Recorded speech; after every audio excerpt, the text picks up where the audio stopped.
जय श्री शेतकरी मित्रो, प्रश्न तुमचे उत्तर आमचे या सदरामध्ये आपलं स्वागत आहे। शिवाजी डोईफोडे यांनी प्रश्न विचारला। 1 वर्षाची बाग आहे, बहुतेक ते डाळिंबविषयी बोलताय। एससीटी वैदिक पहिल्यापासून वापरतोय तरी पण फुलगळती चालू आहे। शिवाजी डोईफोडेजी, तुमच्या माध्यमातून मी सर्व नवीन युजर शेतकऱ्यांना सांगू इच्छितो की जेव्हा आपण डाळिंबासारखी किंवा इतर कुठल्याही प्रकारची बाग लावता किंवा तुम्ही फळ भाजीपाला करता, ते करत असताना आपल्याला एक लक्षात आलं पाहिजे की त्याची फुलगळ किंवा फळगळ कधी होते। कुठल्याही पिकामध्ये पहिली गोष्ट म्हणजे कार्बन आणि नत्र या दोन गोष्टींचा पिकाच्या वाढीवर, संतुलित वाढीवरती मोठा परिणाम होतो। जर कार्बन जास्त वाढला तर फुटवे कमी येतात, वाढ खुंटते, आणि जर नायट्रोजन जास्त वाढला तर फुटवे जास्त येतात आणि त्याची व्हेजिटेटिव्ह ग्रोथ होते। आणि म्हणून या दोघांचं संतुलन, कार्बनही भरपूर असला पाहिजे, नत्रही भरपूर असला पाहिजे। तो जो CN रेशो आहे तो साधारणतः 20 ते 30:1 अशा प्रमाणामध्ये जर असेल तो आदर्श मानला जातो। तो मेंटेन करण्यासाठी आपल्या जमिनीमध्ये कार्बनचं संतुलन होणं गरजेचं आहे। जर नायट्रोजन 1 नी जरी वाढला तर कार्बन तुम्हाला 20 नी वाढवावा लागतो।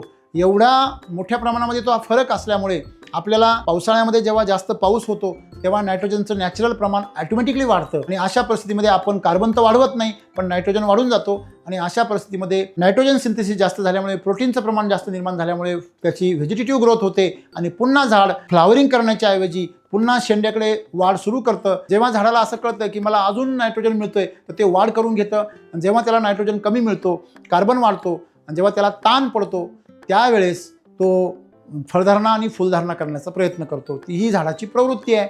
आणि म्हणून जेव्हा जेव्हा आपल्याला फुलगळीची समस्या येईल तेव्हा तेव्हा आपण अर्जंट सॉइल चार्जर एकरी 5 ते 7 लिटर आणि एनर्जी बूस्टर 1 ते 2 लिटर त्याच्यामध्ये मिक्स करून आपण जर त्याचं ड्रेंचिंग केलं तर आपल्याला, किंवा ड्रीपमधून सोडलं तर आपल्याला खूप सुंदर रिझल्ट मिळतील। त्याचबरोबर इन्स्टंट चार्जर 3 ते 4 ग्रॅम, एनर्जी बूस्टर 3 ते 4 ml, आणि त्याच्याबरोबर मिल्क चार्जरचं दूध जे 10 ml आणि फ्रूट चार्जर 15 ml प्रति लिटर प्रमाणे मिक्स करून तुम्ही जर फवारणी केली तर तुमची फुलगळी थांबेल आणि तुमच्या झाडामध्ये वाढलेलं जे काही नायट्रोजनचं प्रमाण आहे ते संतुलित होईल आणि तुमची फळधारणा देखील चांगली होईल। पण पुढच्या काळामध्ये पाण्याचं व्यवस्थापन, शिलाजीत ट्रीटमेंट LSQ आणि बेसल डोस सम्राट यांचं अधिकाऱ्यांच्या मार्गदर्शनाखाली संतुलित वापर ठेवा, आणि त्याची अंतर जे आहे ते कमी जास्त करा, म्हणजे तुम्हाला ही अतिरिक्त पावसाच्या पाण्याची किंवा इतर समस्या जाणवणार नाही। काही शेतकरी खूप जास्त पाणी सोडतात म्हणून सुद्धा फुलगळ होऊ शकते।